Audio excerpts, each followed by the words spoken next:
Assalamualaikum warahmatullahi wabarakatuh. Salam sejahtera untuk kita semuanya. Perkenalkan, nama saya Ahmad Arif Widianto. Saya adalah salah satu dosen di Departemen Sosiologi Fakultas Ilmu Sosial Universitas Negeri Malang. Pada video kali ini, saya akan menjelaskan tentang pernyataan diri dosen untuk kinerja Tridharma Perguruan Tinggi di bidang pengajaran. Video ini berisikan pertama tentang deskripsi mata kuliah yang saya sampaikan pada pertemuan kali ini, yaitu Sosiologi Agama. Yang kedua adalah CPMK atau Capaian Pembelajaran Mata Kuliah dan Referensi Pembelajaran, yang adalah metode pembelajaran. Yang keempat adalah Delivery, Interaction, dan Assessment atau DIA. Untuk yang pertama, mata kuliah yang saya sampaikan pada pertemuan hari ini adalah Sosiologi Agama. Mata kuliah ini bertujuan untuk membentuk kemampuan mahasiswa dalam menganalisis sosial keagamaan masyarakat dengan menggunakan teori-teori sosiologi. Mata kuliah ini berisikan tentang beberapa topik-topik penting, yaitu pertama, pengertian agama; kedua, agama dalam pendekatan sosiologis; yang ketiga, teori-teori sosiologi agama; yang keempat, metode penelitian agama; yang kelima, topik-topik khusus terkait realitas sosial keagamaan, misalnya agama dan perubahan sosial, agama dan pembangunan, agama dan konflik sosial, agama dan resolusi konflik sosial, agama dan integrasi dan toleransi, agama dan modernisasi. Mata kuliah ini diajarkan pada mahasiswa semester 5 dan merupakan mata kuliah wajib dengan bobot 3 SKS. Untuk berikutnya, yang kedua, capaian pembelajaran mata kuliah ini. Yang pertama adalah aspek kognitif atau pengetahuan, di mana mata kuliah ini bertujuan untuk membentuk pemahaman mahasiswa dalam memahami teori-teori sosiologi agama yang berguna untuk menganalisis masalah-masalah sosial keagamaan dan membentuk kepedulian mahasiswa supaya memiliki jiwa toleransi, memiliki jiwa kepekaan sosial yang tinggi. Hal ini sebagai bentuk dari afektif atau sikap mahasiswa di perguruan tinggi. Dan yang ketiga adalah keterampilan mahasiswa. Pada aspek ini, pembelajaran sosiologi agama berusaha membentuk keterampilan mahasiswa agar mampu menganalisis dan memberikan kontribusi solusi praktis terhadap permasalahan sosial keagamaan di Indonesia. Berikutnya, untuk yang ketiga, pada mata kuliah ini, metode pembelajaran dilangsungkan melalui case method atau studi-studi kasus-kasus yang sedang berkembang di Indonesia, tentu yang kontekstual dan faktual, untuk membantu mahasiswa secara praktis dalam memahami masalah-masalah sosial keagamaan di Indonesia.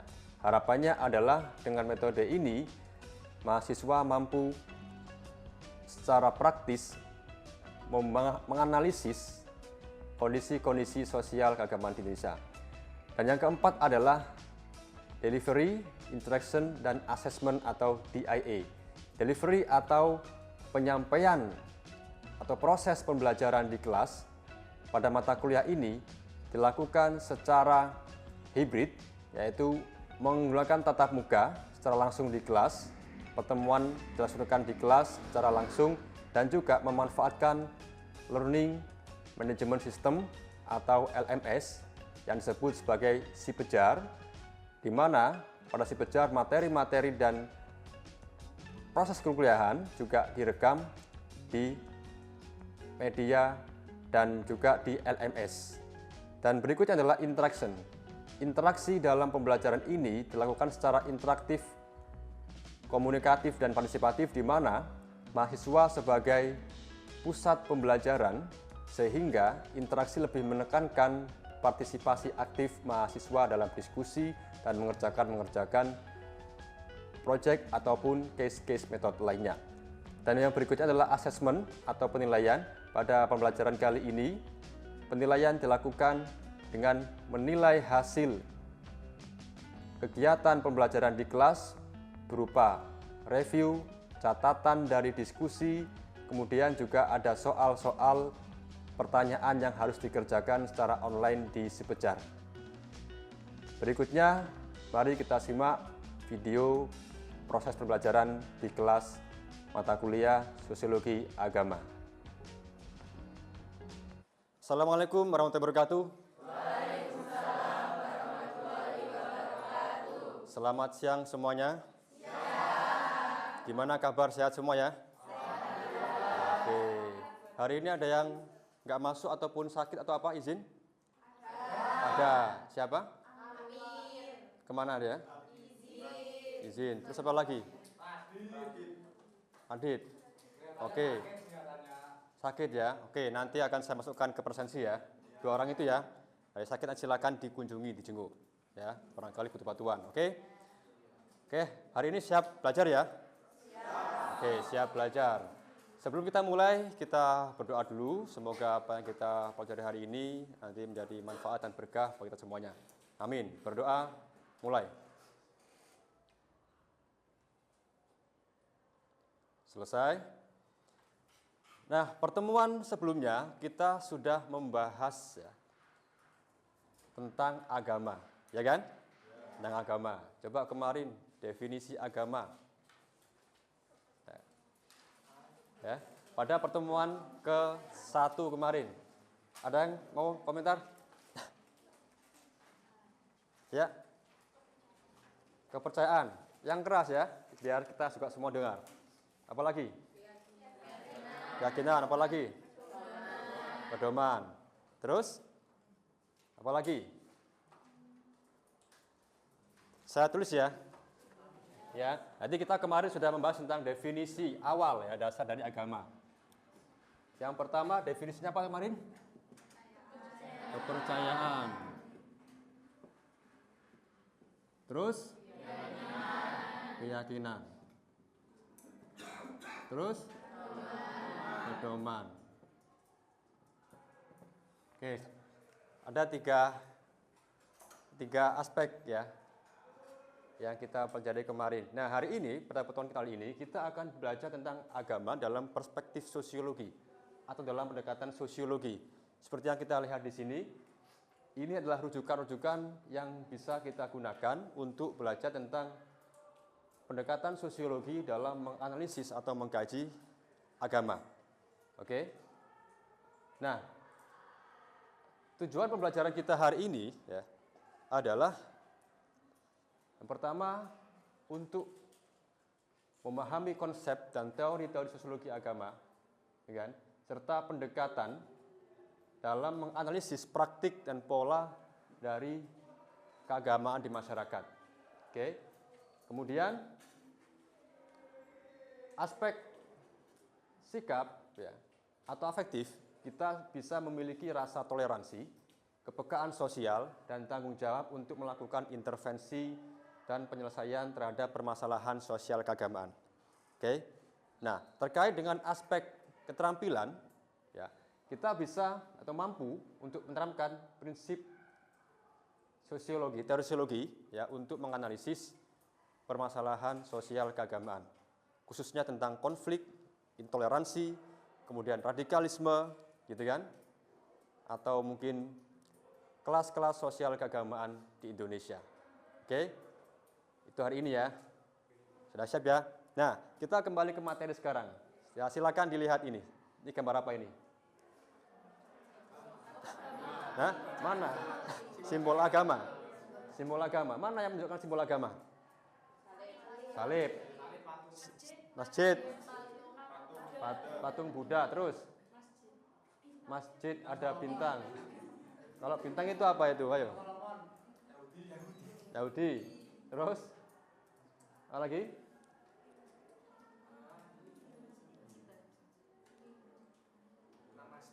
Ya. Ini orang India kan? Kalau di India agamanya apa? Biasanya Hindu. Oke. Nah, ya coba, kenapa kira-kira? Kalau kita tanyakan, kenapa kira-kira manusia beragama? Mengapa? Silakan. Manusia butuh pedoman atau suatu hal yang bisa diyakini. Karena kan Oke. manusia juga butuh ketenangan batin yang dimiliki oleh manusia sendiri. Oke, manusia butuh pedoman yang diyakini ya. Sini, manusia komunitas. Oke, jadi ini 4 aspek yang ada atau menjadi unsur-unsur dalam agama. Gitu kan? Sehingga ini menjadi unsur untuk mendefinisikan apa itu agama dan yang bukan termasuk dalam agama. Ini persoalan definisi, ya kan? Nah, seperti yang kita lihat di PowerPoint ini, ya, ada 4 aspek agama menurut Leonard Swindler dan Paul Moses, gitu kan? Yang pertama creed, code atau code, ya, terus cult dan community. Yang pertama creed adalah kepercayaan, tadi ini ya, Tuhan ini kepercayaan. Lalu code atau pedoman, aturan ini, ya kan? Terus cult atau ritual, cara mengekspresikan keagamaannya, ya, ritual. Misalkan sholat, sembahyang, gitu kan? Nah, itu ataupun beribadah yang lainnya, gitu kan? Itu ritual. Terus community atau komunitasnya, ada jamaahnya. Jadi ada kelompok yang mengimani agama tertentu. Oke, dari sini nangkep ya. Oke, ada yang disampaikan atau kita lanjut? Lanjut. Oke.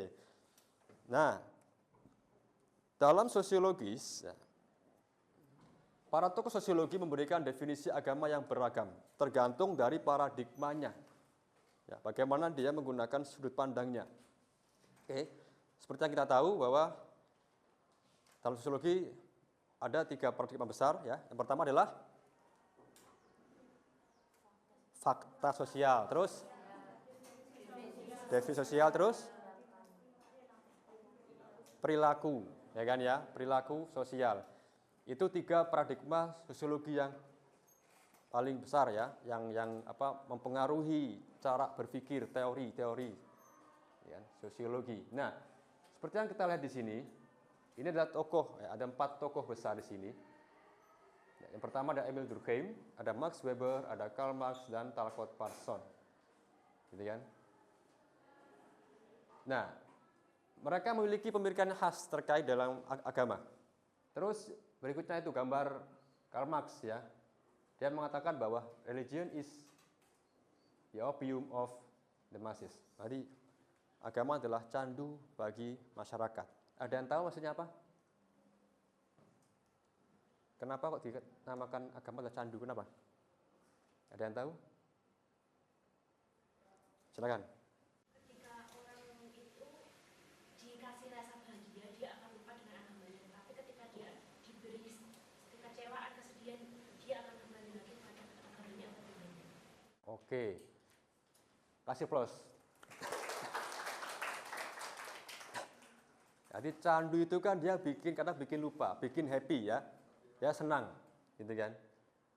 Nah, dalam pandangannya Marx ya, orang ketika mengalami penderitaan itu, mereka mencari sebuah ketenangan, mencari sebuah solusi, ya kan? Itu dalam agama. Jadi ekstrimnya agama adalah pelarian. Pelarian bagi siapa? Bagi orang-orang yang mengalami penderitaan. Ini biasanya adalah kelas bawah atau proletar. Gitu kan?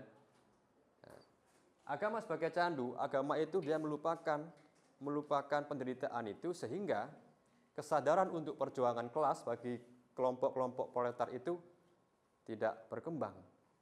Gitu kan? Mereka terlupa bahwa ada eksploitasi sehingga menyebabkan kondisinya miskin.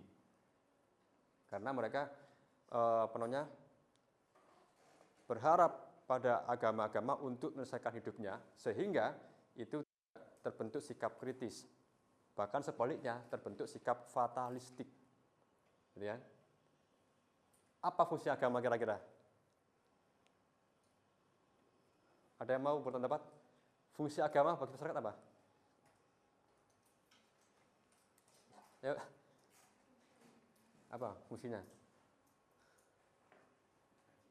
Apa? Yang keras. Mungkin untuk fungsi agama bagi masyarakat kan, masyarakat itu luas ya. Jadi kalau misal kita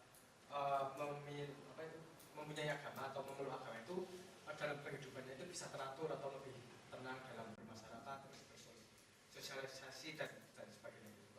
Dan lebih tenang dalam kehidupannya biar yang kayak tadi yang disebutkan sebagai pedoman ketenangan dalam keinginan hidupnya. Gitu. Oke, berarti membentuk keteraturan ya, karena memberikan pedoman di masyarakat. Itu fungsinya. Oke.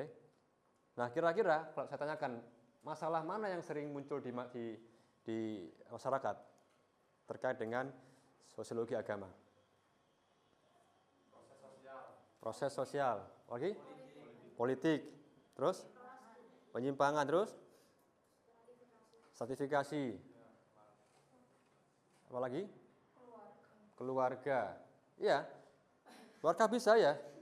Jadi, ya, misalkan ada keluarga yang beda agama, ya kan? Atau perkawinan beda agama, atau keluarga yang salah satu anggotanya itu pindah agama, karena keluarga itu institusi terkecil dalam masyarakat, gitu kan? Nah, jadi ada masalah-masalah sosial keagamaan yang sering muncul. Oke? Nah, sekarang kita sampai pada contoh kasus nih. Kita menggunakan metode kasus sekarang. Coba silakan diamati ya gambar-gambar ini ya. Ini adalah salah satu contoh, beberapa contoh ya, beberapa contoh realitas keagamaan ya kan, di masyarakat. Nah, ini kita diskusikan secara berkelompok. Silakan membentuk kelompok ya. Ada 4 gambar berarti 4 kelompok ya kan. Lalu identifikasi setiap gambarnya ini. Coba gambar yang pertama gambar apa? Yang pertama yang atas kiri itu. Mendengarkan pengajian. Mendengarkan pengajian? Ini adalah gambar di Gunung Kawi. Ya, di Gunung Kawi itu pohonnya namanya pohon Dewan Daru. Tahu kan Dewan Daru ya? Nah, pohon Dewan Daru itu apa?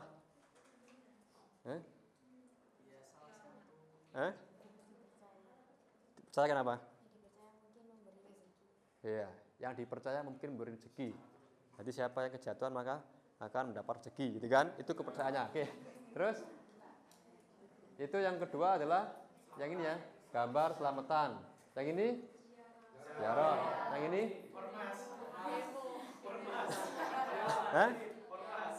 Ormas apa? Demo. Oke. Nah, silakan identifikasi ya. Saya akan bentuk kelompok, ya kan?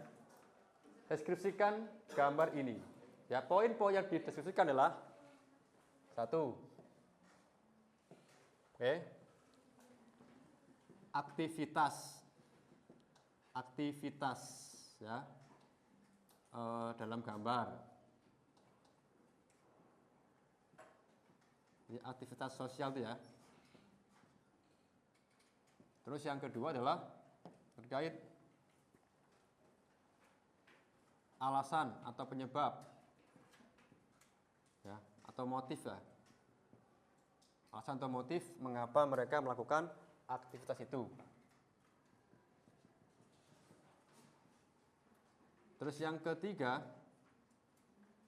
tujuan. Ya, tujuan aktivitas tersebut.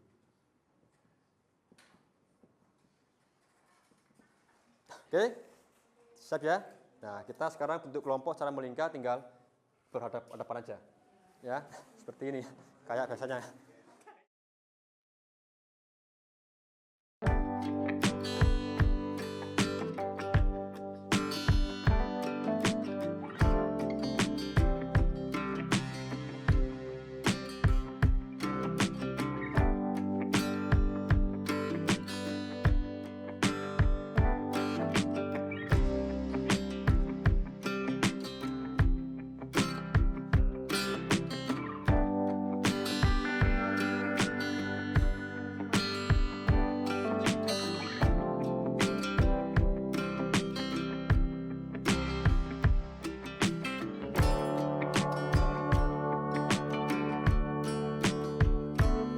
Bagaimana diskusinya?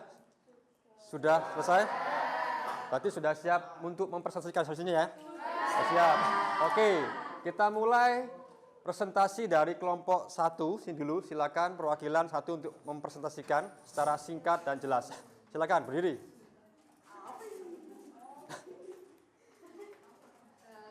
Assalamualaikum warahmatullahi wabarakatuh. Waalaikumsalam warahmatullahi wabarakatuh. Nina dari perwakilan dari kelompok 1 akan memaparkan hasil diskusi kami. Untuk pertanyaan pertama ini, untuk gambarnya sendiri itu adalah sebuah ritual di bawah pohon Dewan Daru di Gunung Kawi.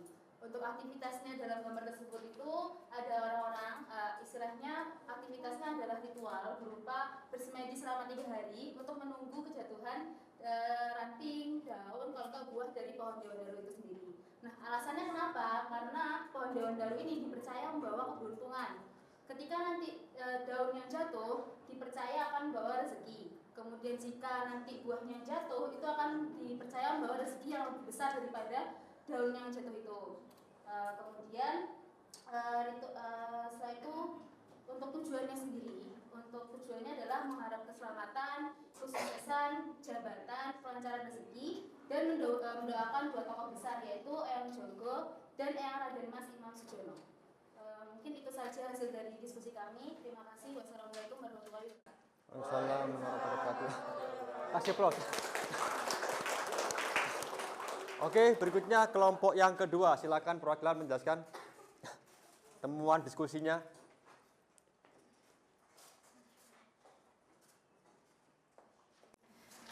Perkenalkan, saya Anissa. Saya di sini akan menjelaskan hasil diskusi kami terkait dengan gambar 2. Di sana terdapat gambar di sana adalah lalu sesaji di Gunung Kelut. Jadi gambar tersebut merupakan sebuah tradisi yang diturunkan dan diwariskan oleh para leluhur terdahulu. Diselenggarakannya 1 tahun sekali pada bulan Suro, di tepatnya pada tanggal 1 Suro pada penanggalan Jawa.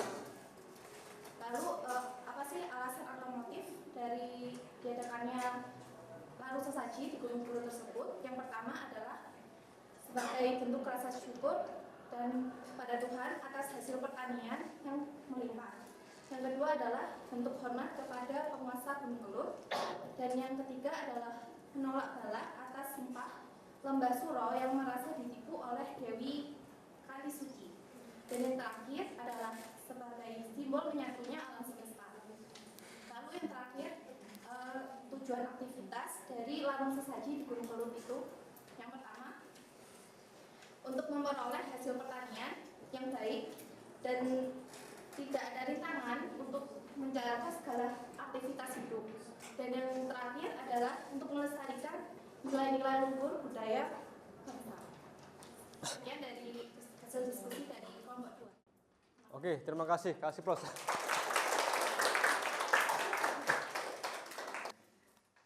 Saya dari kelompok 4, perwakilan dari kelompok 4 atas nama Fauziatul Muhida akan mempresentasikan hasil diskusi kami. Gambar 4 yaitu tentang demo penistaan agama yang dilakukan di halaman nasional Jakarta. Aktivitas dalam gambar tersebut yaitu demo pemerintah Indonesia, demo masyarakat Indonesia demo masyarakat Indonesia mengenai penistaan agama atau yang biasa disebut aksi 212, aksi damai 2 Desember. Untuk alasannya karena penistaan agama yang dilakukan oleh mantan gubernur Jakarta yaitu Basuki Cahayapurnama atau biasa disebut dengan Ahok. Tujuannya yaitu menuntut keadilan agar diturunkan Ahok sebagai Ahok dari gubernur Jakarta. Ya seperti itu, terima kasih. Oke, terima kasih. Kasih aplaus kelompok 4. Baik, tadi masing-masing kelompok sudah mempresentasikan hasil diskusi kelompoknya. Dan hasil diskusinya sangat menarik dari beragam perspektif ya, masing-masing punya perspektif sendiri. Namun yang perlu kita garis bawahi adalah apa kesimpulan dari diskusi kita secara umum pada mata kuliah di pertemuan kedua ini. Ada yang mau menyampaikan?